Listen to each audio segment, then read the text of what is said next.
بسم الله الحمد لله الصلاة والسلام على رسول الله وعلى آله وصحابه وسلم تسليما كثيرا. السلام عليكم ورحمة الله وبركاته. السلام عليكم ورحمة الله وبركاته.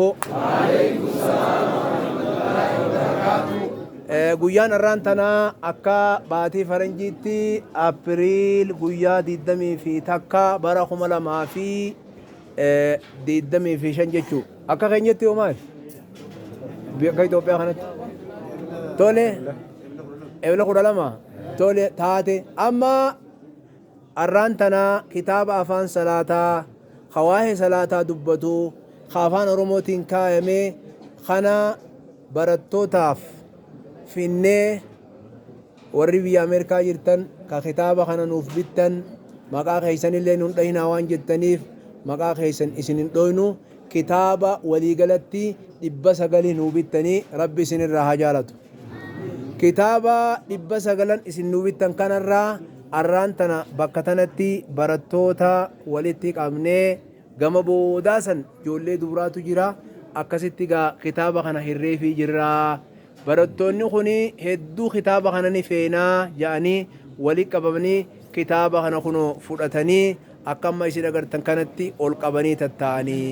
Kanaafuu inshallah kuno namu kitaaba kanatti fudhatee gammadee afaan salaataa irraa sirreeffannaa jedhanii akkasitti kuno bakka tana jiranii warri kitaaba afaan salaataa ijoollee teenya tanaa bittan barattoota hegeree habiyya bulchuu taa'u hagartee biyya jijjiiru taa'u kanaaf akka amantii isaa jabeeffatu jettanii kitaaba kana afaan salaataa nuu bittan du'aa'ii sheekotiin teenya isinii gootii ijoolleen tunilleen ijoollee hegereetii du'aa'ii bakka jiranii isiniif godhanii isin aamiinuma ja'a warri keessaa'u biyya Minisoottaatii fi Siyaatiil jiruu fi Suweedinii fi Awustiraaliyaa bakka adda addaa warri Kanaadaa warri kitaaba kana jara keenya kana bittan rabbi isinirra haa jaalatu.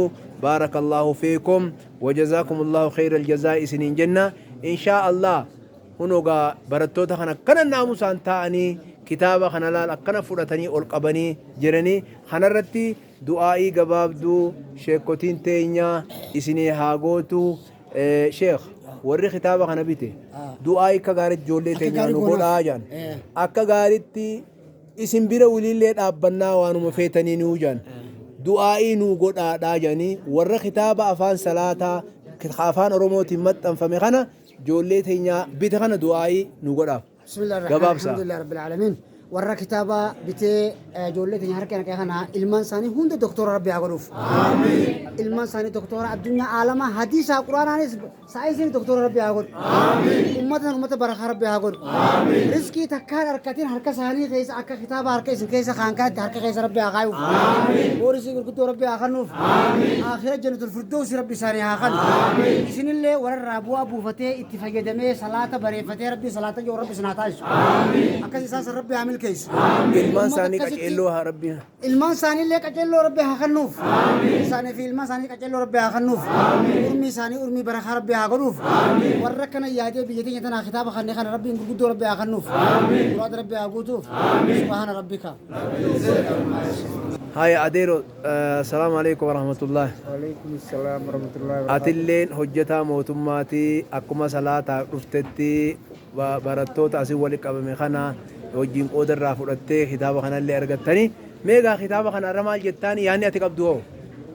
بسم الله الحمد لله رب العالمين أكما سنجتنتي nama biyya tana keessa ture yeroo isinillee rakkoo mudattan san warra isinii wajji qooddate san keessaan jira. Gizee san keessatti namni gizee magaalaa waan isaa fidate meeqa yoo jaaniin gatii siin nu godhaa jaaniin abbaan irraa fudhatu san keessaan as ture. Kan gizee ati reefu haadha qoraanii haadha wadalaa haadha maaree jaan san asiin ture namni magaalaa kanatti gizee san galee manaan jaaradha jee hoggu torba duraa diigaa turan. Eegana mana hidhaa ture achumaan gaa oduma achi wajji dhiibannutu as gaa turre.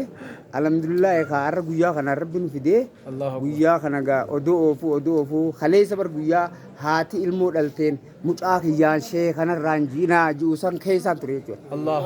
Gizee amma haati ammaas mucaa kiyyaan Oromoon irraan jiinaa ja'an san keessaan ture jechuudha. Allahu akbar. Kanaafuu gaa arraan tana gaa mucaa kiyyaan sheekaanaa ja'a warra haati jettuu fi bitti jettu keessaan dhufe jechuudha. Allahu akbar. Akkasumatti ammaas sa'a arraan tana biyya tana keessatti Oromoo duratti waa sadi biyyarraa eegan jette yamma guddoon.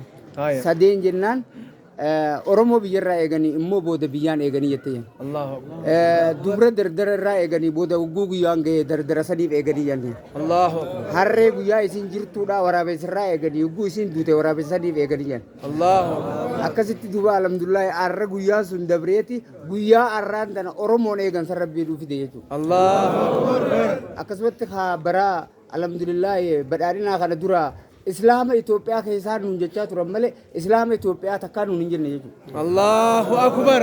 Arra kana keessatti duuba nama Islaama Itoophiyaa nuun ja'an keessatti abbaa Islaamummaadhaa masgiida biyya guutuu tana keessatti lallabee namni Islaamummaa isaa bakka jiru wal barsiisee ibsachuu danda'u keessa arra carraa dhufe jechuudha. Allahu akbar. Arra sii gaafa dukkanaa deemu san keessatti ifa kana keessatti sillee fide jechuudha rabbi. Allahu akbar. Akkasumatti ifa san keessatti maas ifa lamadaa ka beekumsaallee akka namaa gootu kitaaba qabattee akka dhuftu rabbi si godhe jechuudha. Allahu akbar. Akkasitti karaa kee irratti urbii rabbi isin haa dheeressu abrii diinii duniyaa isin haa mijeessu warra ergaa tana isin ergallee urmii karaa kee irratti rabbi haa dheeressu fayyaa isaanii wajjaa tursiisu abrii diinii duniyaa isaan sanillee haa mijeessu anilleen dhalataa torbii tana keessa gaara mul'ata aanaa guraa torbittiin dhaladhe Qaasib Rashiid naan jaanii immoo biitti abbaa Qaasib naan jetti ogummaan ijoolleen abbaa Qaasib naan jaanii haaluma saniin gaa baga rabbiin carraa kanaan isin harkachiisee nutillee carraa kanaan waliin nu fide jechuun barbaade. Galatoomi.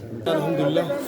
Assalamu alaikum jecha biitee yuutuubii dukkanaa turte arraan tana Sheekh Musaa keenya Sheekh keenya kabajamaa fi jaalatamaa Sheekh Musaa keenya hedduu baay'ee galateeffanna. Maaliif jechaan beekumsa rabbii kanneefiin kitaaba kana barreessee akka nuti waa dubbisnee waa barru nu godhuudhaaf hedduutti gammadeetiin jira. Akkasumas namoota gartee kitaaba kana nu bitanii nuu kana silaa qaraatii fi barbaannaa fi immoo qaraa ajaa'anii nu kennan kana. Hedduu rabbiin ormi isaaniillee rabbi isaanis rabbi haa dheeressu. Waan kana darabbi isaanii dhorkini gubbaa rabbi haa dabaluu fi nullee gartee warra kitaaba kana godhatee harka galfate kana immoo amaanaa gurguddaa nu kennamte kana. Isaaniifis akka sohaaba qabdutti nullee bakka sohaaba qabdutti sheekha keenyallee bakka sohaaba qabdutti nu kanallee warra dubbisee kitaaba kana bakkaan ga'u rabbi nu haa godhu arra hedduu gammannee jirra isinillee ormi isaa dheeressu galatooma ulfaadhaadha jechuun barbaade. Ittiaan suudhaaf Sheekh Musaan yeroo takkarra lama deddeebi'ee hawaasa kana tajaajila guddaa nu isallee gartuufachuu nu barbaachisa. Ittiaan sun warra nu gargaaree akka nu bite kitaaba kana hedduu akka itti gammannee jira. Akkasitti nuti barbaannu tajaajila hedduu nu kennu jirtan galatooma yana warra biyya alaa akka gariitta. Gargaarsiisan ammallee waan dhaabbatanii jennaan sheekonnis akkasuma goonuu jiran akka shabaabaatti nama 900 jira. Ergaa kana qabannee yeroo isaan nu yaamanitti akka dhiyaannu abdii qabna. Galatooma. Salaam.